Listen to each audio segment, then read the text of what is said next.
Hello বন্ধুরা, এখন বোন ক্লাস থেকে এলো, এসে এখন আমাকে বললো বড়া বানাতে। তো আমি ক্যাপসিকামের আজকে বড়া বানিয়েছি। এই যে ক্যাপসিকামের বড়া আর মুড়ি খাচ্ছে। অনেক দিন ধরে মানে ক্যাপসিকাম অনেক দিন আগে আনা হয়েছিল, ফ্রিজে শুধুমুধু পড়ে পড়ে পড়ছিল। এগুলো সেই ক্যাপসিকাম দিয়ে বানিয়েছিস তো? সেই ক্যাপসিকাম দিয়ে আজ বড়া বানিয়েছি। ও ক্যাপসিকামের বড়াটা খুব সুন্দর বানায়। সেরকম কিছু না, ক্যাপসিকাম, পেঁয়াজ আর গাজর দিয়ে, লঙ্কা দিয়ে বানাই। তো বাবা বললো যে এই গরমে আর কিছু খেতে ইচ্ছা করছে না। আর আমার পুরো এই প্রথম মানে এই গরমটা, আমার স্কিন এমনিতে সেনসিটিভ স্কিন আমার, তো গরমটা নিতে পারিনি বলে ঘামাচি বেরিয়ে গেছে। তো ওই কুল কুল কি পাউডার আছে সেটা লাগিয়ে রেখেছি, মানে এই প্রথম আমার ঘামাচি হলো। তো সেই জন্য আর গরমে কিছু ভালো লাগছে না, রান্নার জায়গায় তো যেতেই ইচ্ছা করছে না, তবুও কি করব, যেতে হয়।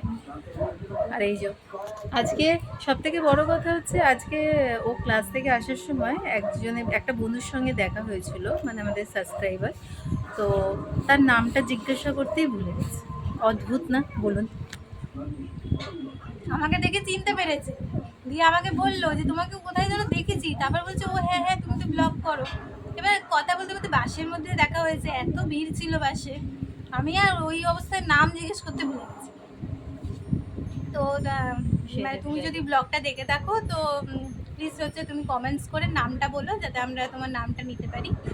আর থ্যাংক ইউ, এরকম করে আপনারা আমার পাশে, মানে আমাদের দুজনের পাশে থাকবেন, এই চ্যানেলটার পাশে থাকবেন। সাবস্ক্রাইবটা যদি আরও বেশি বাড়ে তাহলে আমরাও আরও এগিয়ে যেতে পারবো। তো তাহলে আমরা নতুন নতুন আরও বেশি কন্টেন্ট দিতে পারবো, আগ্রহ হবে আমাদের, যে না আরও মানে ইচ্ছে হবে যে আরও নতুন নতুন কিছু দিই। তো প্লিজ পাশে থাকবেন। তারপরে তো খাই, খুব খিদে পেয়েছে। আজ দুপুরবেলা ভাত না খেয়ে গেছে। আজকে দুপুরবেলাও ভাত খাইনি, ভাত না খেয়েই চলে গেছে। সকালবেলা একটুখানি ভাত খেয়েছিল, তো এখন বলল গরমে অন্য কিছু খাবো না, তো আপাতত এটাই খাচ্ছে। তো খাই, আবার দেখা হবে পরের ব্লগে। টাটা। টাটা। খাওয়া ছেড়ে আগের বন্ধুদের বল টাটা। খেতে খিদে ব্যস্ত, পেয়েছে খেতে আমার। ব্যস্ত। টাটা।